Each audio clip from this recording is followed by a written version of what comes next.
আজকে ব্লগটাই শুরু করলাম কিন্তু মেহেদি দিয়ে।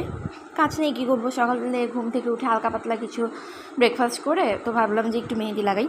যেহেতু ঈদের মেহেদিটা পুরাটাই পড়ে আছে, ঈদে নেওয়া হয়নি, ঈদে কাজকর্মের ব্যস্ততায় বা ঘোরাফেরার কারণে ঈদে মেহেদিটা নেওয়াই হয় নাই। তো ভাবলাম টুকটাক একটু লাগাই ফেলি। যদিও বা আমি তেমন কিছুই পারি না, তারপরেও হালকা পাতলা ফুল টুল দিয়ে পাতা টাতা দিয়ে একটা কিছু আঁকাই নিলাম আর কি। তো এখন এটা রাখবো, 1 ঘন্টার মতো রাখবো, তারপর শুকায় যখন একদম উঠে যাবে তখন একটা সুন্দর পারফেক্ট কালার হবে, তখন আবার আপনাদেরকে দেখাবো। মেহেদি তুলে ফেলেছি, মোটামুটি একটা সুন্দর কালারও এসেছে। কালারটা পরে আপনাদের সাথে শেয়ার করছি।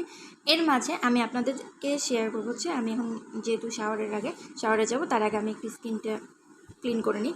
ক্লিন করবো বলতে স্কিনে ফেসিয়াল করবো। এখানে কিন্তু হচ্ছে 6-in-1 VIP রেইনবো কম্বো, যেটা হচ্ছে ফেস গ্লোয়িংয়ের কাজ, ব্রাইটনেসের কাজ, প্লাস হচ্ছে ফেস সফটনেস, সব কিছুর কাজই করবে। তো এটা রেইনবো কম্বো বলতে এখানে কিন্তু 6টা আছে, যেটা হচ্ছে পুরোটা উপাদান একদম কি বলবো, এখানে ফেসিয়াল আছে, এটা জেল, এটা হচ্ছে স্কার্ফ, এটা মাসাজ ক্রিম, এটা জেল, এটা ফেসিয়াল, এরকম সব মানে একটা পারফেক্ট ফেসিয়াল করার জন্য এবং রেগুলার ইউজের জন্য যদি ভালো একটা অরিজিনাল একটা বেস্ট একটা ক্রিম বলতে চান, এই ক্রিমটা কিন্তু আমি 100% রিভিউ দিব, যেটা আমি নিজেও ইউজ করি এবং বেটার একটা রেজাল্ট পেয়েছি।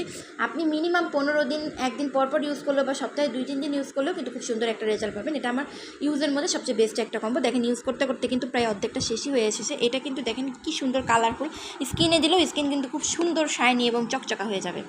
তো এটা একটু ইউজ করবো, এটা খুব সুন্দর করে ইউজ করে শাওয়ার দিয়ে নিব। শাওয়ার দিয়ে নিয়ে তো এরপর লাঞ্চ করবো। তো চলুন লাঞ্চে কী খাবার খাই দেখা যাক। ছিল হচ্ছে ডাটা।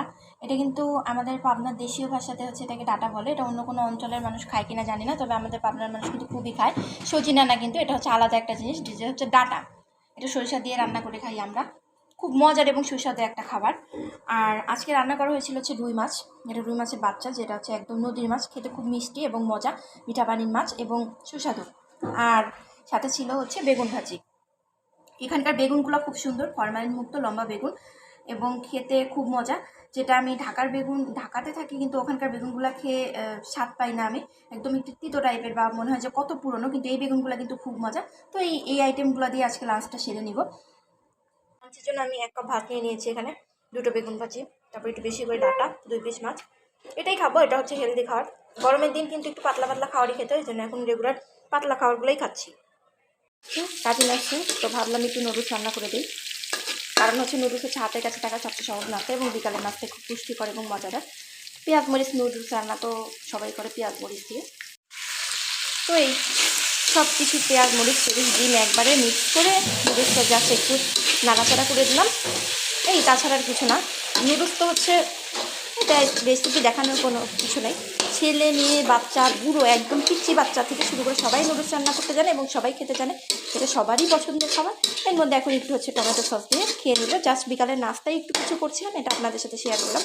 আর যেহেতু বাসায় গেস্ট আসছে, তাই হচ্ছে একটু নুডলসের সাথে কালকে যে ছুটি বুটি ছিল ওইটা একটু মাখায় নাস্তা দিও, এই আর কি। আর আরেকটা হচ্ছে বিশেষ খাবার আপনাদের সাথে শেয়ার করবো, বিকালে খাওয়া, সেটা হচ্ছে গমের চালের ভাত। এটা আপনারা কেউ খেয়েছেন কিনা জানি না, তবে এখন শেয়ার করবো। তো চলুন দেখা যাবে। এখন কিন্তু আপনাদের সবার সাথে শেয়ার করবো পাবনা জেলার বিখ্যাত দই, যেটা হচ্ছে তন্ময় ভান্ডারের এত ভালো দই। এটা যা দেখতে যেমন সুন্দর, খেতে কিন্তু তার চেয়ে বেশি মজা। এখানে 2 কেজি পরিমাণ দই আছে, প্লাস হচ্ছে এটা পুরো খাঁটি দুধ দিয়ে তৈরি। দেখেন আপনার সাথে একটু দেখাই যে দইটা কি সুন্দর দেখতে, প্লাস হচ্ছে খেতে কিন্তু অনেক বেশি মজা। তো যেহেতু কাজিন আসছে, তাকে আমি দইও দিব। সে হচ্ছে মানে দই খেতে পছন্দ করে, এমন কেউ মানুষ নেই আমার মনে হয় না যে দই খেতে পছন্দ করে। দইটা কিন্তু খুব মজা, ঠিক আছে। দাঁড়ান, তারপরেও আমি আপনাদের একটু দেখাচ্ছি দইটা। দইটা কি সুন্দর, একটা এত সুন্দর মিষ্টি, প্লাস কালারটা যেরকম সুন্দর, খেতে কিন্তু অনেক অনেক মজা। তো এই দইয়ের স্বাদটা আমি ঢাকায় গেলে সবসময় মিস করি। এত ভালো দই আমি কখনোই ঢাকায় পাই না, যেটা হচ্ছে পাবনাতে আমি সবসময় পেয়ে থাকি, যেটা প্রতি ঘরে ঘরে বা সব জায়গাতেই বানানো হয়। তার জন্য নাস্তা রেডি করে নিলাম। নাস্তায় ছিল হালকা নুডলস আর দই, এটাই। আর বিকালে তো আর এর বেশি খাওয়ার দরকার পড়ে না। তো গমের ভাতটা খাবো, গমের ভাতটা যখন খাবো আপনাদের সাথে শেয়ার করবো সেটা কি। এটা আপনারা অনেকেই জানেন না, আমি খুব ভালো করে জানি। তো চলুন দেখাই গমের ভাতটা কি। হচ্ছে গ্রামের কিন্তু ঐতিহ্য খাওয়া, যেটা হচ্ছে গমের ভাত। দেখেন গমের ভাতগুলো রান্না করার ফলে কীরকম মোটা মোটা একটা হচ্ছে রবারের দানার মতো হয়েছে। এটা কিন্তু খেতে একদম অনেক মজা, একদম কি বলবো, গমের জাউ যেটাকে বলে একদম রবারের মতো। তো এটা কোন অঞ্চলের মানুষ খায় জানি না, তবে আমাদের পাবনায় খুব বিখ্যাত একটা খাবার। আমাদের পাবনার মানুষরা সবাই খায় এবং খুব পছন্দ করে খায়। এটা আমি জাস্ট হচ্ছে জাউয়ের মতো করে রান্না করেছি। এটা নারিকেল দুধ দিয়ে রান্না করা যায়, চিনি দিয়ে রান্না করা যায়, এটা খিচুড়ি রান্না করা যায়। এটা কিন্তু খুব মজার একটা খাবার। দেখেন ওই যে ওটস টাইপের একটা খাবার এটা। মোটামুটি নাস্তা টাস্তা সব কিছুই কমপ্লিট। এখন শুধু জাস্ট আপনাদের সাথে মেহেদির কালারটা শেয়ার করবো। এই যে কালার মোটামুটি কিন্তু খুব সুন্দর একটা কালার এসেছে, যদিও বা আরও সুন্দর কালার এসেছিলো। এগুলো 5 মিনিটের মেহেদির কালার যে কী বলবো। জাস্ট হচ্ছে আজকে শাওয়ার নিয়েছি, একটু শাওয়ার জেল দেওয়ার একটু অল্প একটু জেল ইউজ করেছি, ওর ফলেই কিন্তু কালার অর্ধেকটা উঠে শেষ। কালকে সকাল আসতে আসতেই দেখবো মোটামুটি কালার পুরোটাই শেষ। তো এই যে এমন একটা কালার এসছে, মোটামুটি ভালোই আমার কাছে, মানে খুব পারফেক্ট একটা কালার লাগছে। তো ধন্যবাদ সবাইকে। ভিডিওটি কেমন লাগলো জানাবেন, আর ভালো লাগলো অবশ্যই চ্যানেলটি সাবস্ক্রাইব করে পাশে থাকবেন, আমাকে সাপোর্ট করবেন সবাই।